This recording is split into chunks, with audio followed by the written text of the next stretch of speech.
నమస్కారం. ఆంధ్రప్రభ భక్తి ప్రేక్షకులకు స్వాగతం. నేను లక్ష్మి.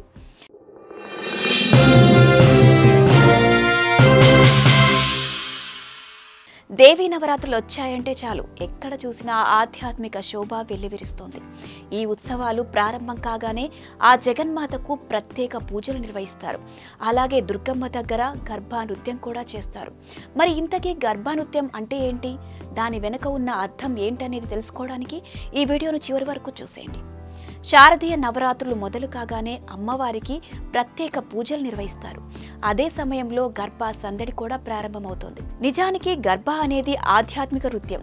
సాంప్రదాయ దుస్తులు ధరించి ఆనందంగా అఖండ జ్యోతి చుట్టూ తిరుగుతూ నృత్యం చేస్తారు.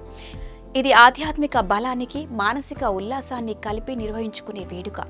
చిల్లులున్న మట్టి కుండలో దీపాన్ని వెలిగించి తలపైన పెట్టుకుని అమ్మవారి విగ్రహం చుట్టూ గర్భా నృత్యాన్ని చేస్తారు.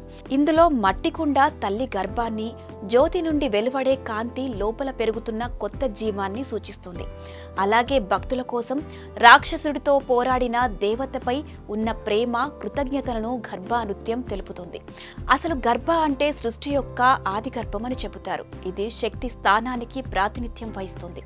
ఇక్కడ నుంచే సమస్త విశ్వం పుట్టింది. అందుకే గర్భ ఆడుతున్నప్పుడు మధ్యలో ఒక్క దీపాన్ని ఉంచుతారు. ఈ దివ్య జ్యోతి విశ్వాసానికి, అలాగే శాశ్వతమైన కాంతిని సూచిస్తుందని చెబుతారు. ఇక గర్భా నృత్యం చేసే సమయంలో చేతులు, కాళ్ల లయ శివుడు శక్తి కలయికగా చిహ్నంగా భావిస్తారు. మనలో ఉన్న చెడును నాశనం చేయడంతో పాటు లోపల ఉన్న శక్తిని మేల్కొలిపే విధంగా గర్భా నృత్యాన్ని చెబుతారు. అంతేకాదు, ఈ నృత్య రూపం స్త్రీ తత్వంతో పాటు సంతానోత్పత్తిని కూడా తెలియజేస్తుంది. ఇందులో భజనలు, సంకీర్తనలకు ప్రాధాన్యత ఎక్కువగా ఉంటుంది. దేవి ఆరాధనలో భాగమే గర్భా నృత్యం. దీన్ని స్త్రీ పురుషులు ఇద్దరూ 9 రాత్రుల పాటు చేస్తారు. చాలా మంది ఈ నవరాత్రుల్లో కొన్ని ప్రత్యేకమైన ఆహార నియమాలు, ఉపవాసాలు పాటిస్తారు. ఇక కాలచక్రం అనేది ఎప్పుడూ తిరుగుతూనే ఉంటుంది.